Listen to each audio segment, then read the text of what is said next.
Malinis na. Grabe ang init pa rin. Mag-alas 3 na. Lawak pa ng ano ko. Mga panggatong na ako. Yan. Yung sagingan ko na yan na nasunog. Isang buwan lang yan. Kulay green na ulit lahat yan. Palit ng dahon yan. Ayan. Gandito. Sagad ko na to sa linis. Yung kabila na yan. Iba na may-ari niyan. Ito sa akin pa to. Gandito. Ayan. Diba? Medyo ginagahaw lang ako sa oras. Kasi gusto ko sana itong Mayo. Kabilugan ng buwan mapagtanim na ako rito ng saging. Mapuno to. Ayan, sagad na sa linis yung aking pwesto. Ito na lang natira yung may mga langkawas na yan. Saka yung may kalamansi ko dyan. Nasunog na rin yung ibang kalamansi. Ayan, hanggang doon sa baba. Nahukayan ko na yan. Paakyat doon sa gilid. Paikot. Pag ganun, so nandun na ako. Papunta ako rito. Ito naman, sunod na araw na to. Paakyat din dito.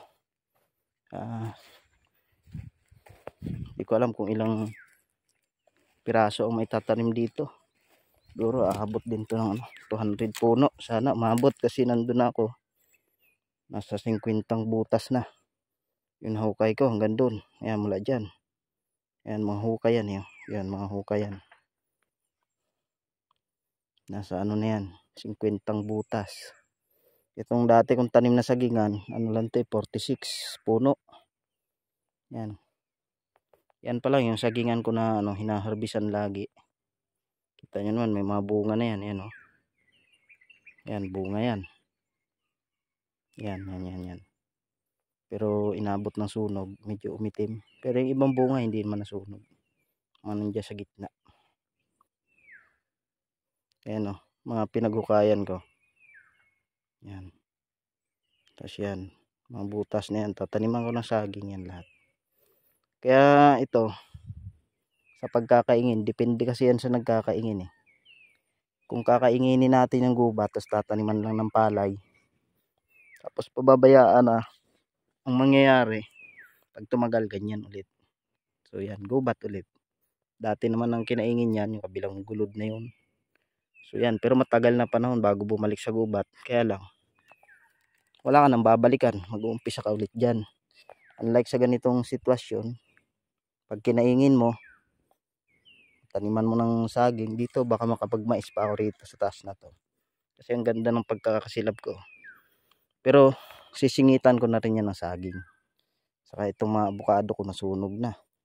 Yan papalitan ko na lang yan. Ganun lang magkaingin. Kailangan lang kasi yan yung papalitan mo, yung pinutol mong mga puno dyan, papalitan mo rin ng puno siyempre.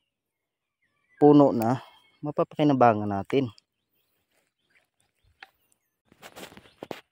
Kasi kung magtatanim tayo, tapos isang taon, isang beses lang natin mapapakinabangan, sayang yung pagod natin.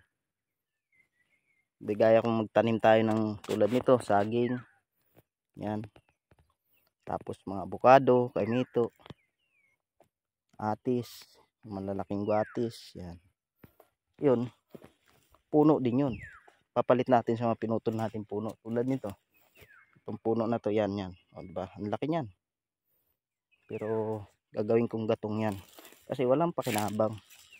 Hindi natin maharbisan ng bunga yan. Yan. Pag napuno ko tong kaingin ko na to ng tanim, malaking bagay na yun para sa pamilya ko. Kasi alam nyo kung bakit. Pag napuno ko ng saging to ngayon taon, next year, pagdating ng tag-araw, sunod na taon, aani na ako. Tulad nito. Itong sagingan ko na to. Nanihan ko na to. Yan, nakita nyo naman yung bunga. Yan yung bunga. Sunog lang. Nasunog pag silab ko rito. Okay lang yan. At least nalinisan ko at maitataniman ko ulit. Next year may aanihin na ulit ako. Dagdag kabuhayan. Tapos may trabaho pa ako. Kahit na mahirap ang buhay rito sa bundok, Dito na tayo sinilang. Dito tayo lumaki. Kaya kailangan lahat ng pwedeng pakinabangan na pwede nating ilagay sa lupa, gagawin natin.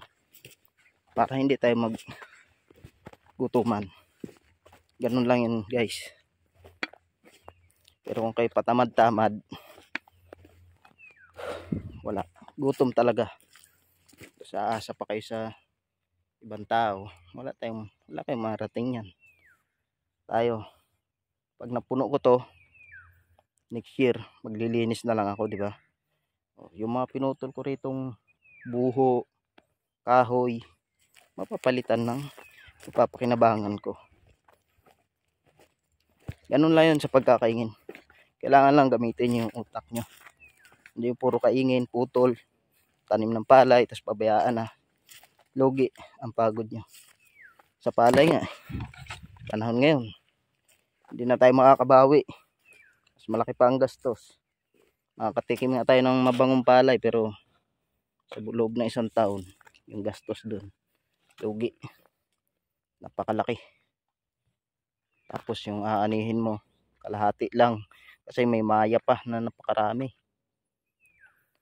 So yun lang mga kaibigan, mga ka-farmers, no? Yun lang masishare ko sa inyo at masasabi ko doon sa mga nagsasabi na malaking pinsala ang nagagawa ng pagkakaingin. Kaya pag umuulan matindi ang ulan at baha na nangyayari dahil daw sa pagkakaingin. Sabihin ko sa inyo, hindi naman nakakapinsala to. Kasi tataniman din namin to nang mapapakinabangan namin. Yung mga buho na yan, ano maaani namin dyan? Wala naman kami makukuha dyan. Ang hirap pa niyan, bibenta mo sa baba. Bubuhat ka pa ng kabigat-bigat. Kung mga saging lang, 1 sako mo lang. Kaano agad yun? Talo pa yung pumasok ka ng 1 araw sa trabaho. Talo pa yung sahod mo dun sa pagkalakal ng saging.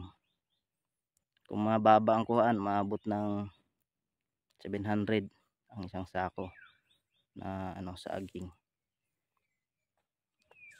Maganda rin naman yung buho, kaya lang kung yan ang asahan mo, hindi naman kinakain ng tao yung buho guys. Papalitan natin ng nakakain ng tao, papakinabangan natin. Okay, kaya huwag kayong magagalit sa mga nagkakaingin na, dahil ginagawa namin yan para mabuhay at magkaroon kami ng kabuhayan. Okay, intindi lang yan. Kung wala kang pagkaintindi sa utak mo, ay basher ka na talaga. Kasi hindi ka marunong magkaingin. Kaya ganun lang yun. So yan lang guys, maraming salamat. Sana suportahan niyo yung aking channel. Dahil balang araw, baka sakali matulungan ako nito. Ang video ko, tulungan niyo naman ako siyempre.